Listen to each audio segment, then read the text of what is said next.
I want you to tell your neighbor, my mind is made up. My mind is made up. I want you to find another neighbor and repeat after me. The process won't make me change my posture. A famous American dancer and choreographer by the name of Mary Helen, take your seats, I want you to listen for a little bit. By the name of Mary Helen Bowers once said, posture has such a big impact on the way people perceive you.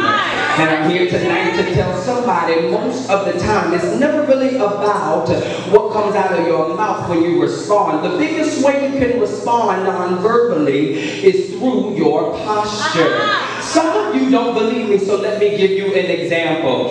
When you're actively communicating with another individual, it was taught to me to look them straight in the face, and by my posture, it showed that I was attentive, and I was following what they were saying. But beloved, for those of us that are really not interested in what's being said, let alone the conversation, we can tell simply by your body language that you're not interested. You know the things that you do.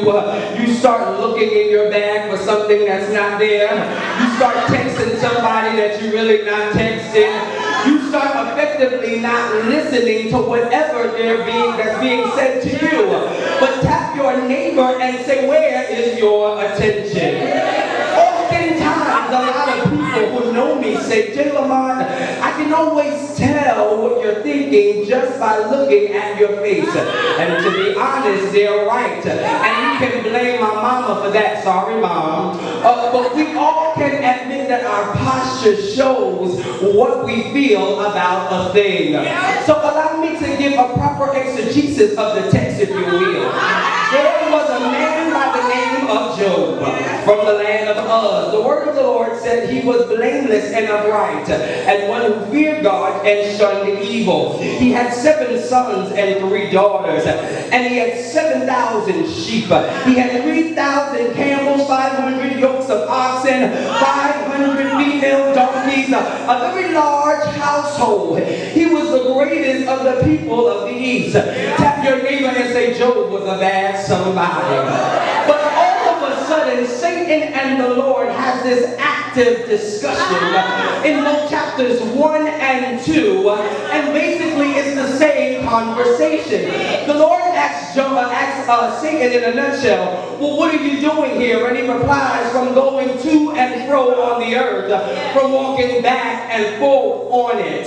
But needless to say, the Lord asks Satan, or makes the suggestion, if you will, since you're here, have you considered my servant Job? Now let's put the car in park just for a minute and allow me to say this. God suggested Job because he knew that his track record with him was good.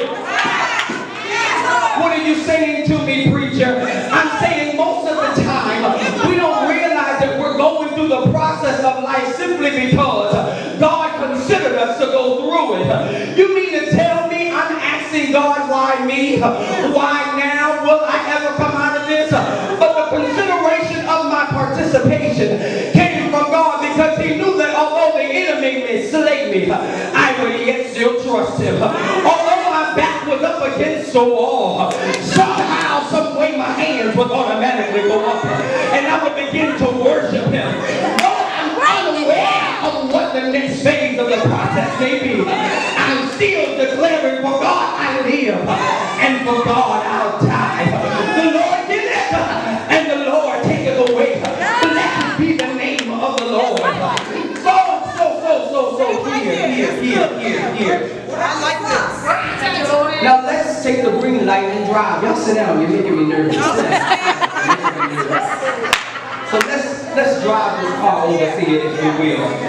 So the Lord gives Satan permission to strike Job. Let's be clear. Job is being bombarded, but he told Satan, you have permission to strike him, but you can't kill him. So in chapter 1, just as a point of reference, Job is being bombarded by these messengers telling him that everything that could go wrong went wrong. Ladies and gentlemen, to be honest, sometimes when you're going through the process, when it rains, beloved, really it pours. If it's not one thing, it's another. If there's no hot water, now all of a sudden the electricity goes out. You finally get the job that you desire, but they garnish your check because student loans takes most of it up. But when it rains, it really does pour. But here is my first point. My mind is made up because I still worship him even when I'm going through. The Bible declares when Job got all of this information, that his cattle had been destroyed, that his children were dead, he tore his robe, shaved his head, and fell on the ground and worshiped. Find somebody that looks like they're in the fight and say, what's the first thing you do when adversity hits your life? I can always tell when the children of God may be going through because your posture to get the attention of God is consistent. It's like, God, I'm tired when I'm here. I'm fearful to be honest with you, Father. But I'm listening and I'm going to church. I'm going to lift up my hands. I'm going to open up my mouth. I'm going to give your name praise because I understand that even though it was good that I was afflicted, but now let's move to my second point and then I'm finished. So now here we're at the peak of chapter 2. Yeah. Satan now strikes Job's body. Yes, tell us. And now is one thing I've learned that your friends can see you go through. Yeah. Right? And then they can watch your posture be unmovable, right? Yes. But it's nothing like when your spouse sees you going through as well. And so the thing about that is, if I could pause parenthetically right here, it always is the closest people to you that you see it. So it's the closest people to you that feel as though your process isn't worth the wait. That's what they think. What am I saying? My second point is, my mind is made up because I don't have time for people giving me advice in areas they haven't conquered. I don't have time for it. If you read it in the text, she instructed Job to curse God and die. The wife, the helpmate, the rib. She instructed Job, listen, be done with it, curse God and die.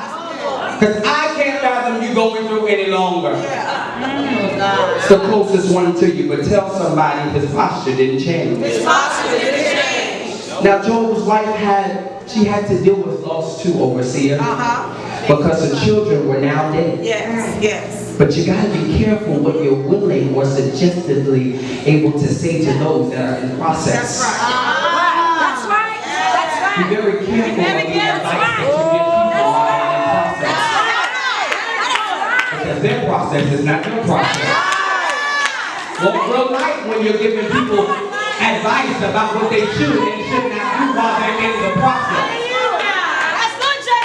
I love the response of Job. Check this out, because he says, you speak as one of the foolish women speaks. Shall we indeed accept good from God and shall we not accept adversity? In other words, Job said, how dare we celebrate God when our life is perfect, but not accept what he allows when it falls apart? Beloved, there are people that will advise you to just give up on what God said. Give up on the promises that God has made. But I want to tell you to tell your neighbor in your preacher voice, my mind is made up. Because in Romans 8:5-6 it says, for those who live according to the flesh shall set their minds on things of the flesh. But those who live according to the Spirit, the things of the Spirit. But to be carnal-minded is death. But to be spiritual-minded is life and peace. I just believe that every time Job was hit with another shot from the enemy, instead of murmuring and complaining about his present situation, he remembered everything that God had done for him. He remembered how God had blessed him. Oh yeah, you can be upset about the things that the Lord took away from you. You can even be frustrated at the fact that you're losing. But sometimes you gotta lose to win again. Thank you, Fantasia. You gotta lose to win again. This might be the season in which I'm losing. This might be the season that I lost some friends. This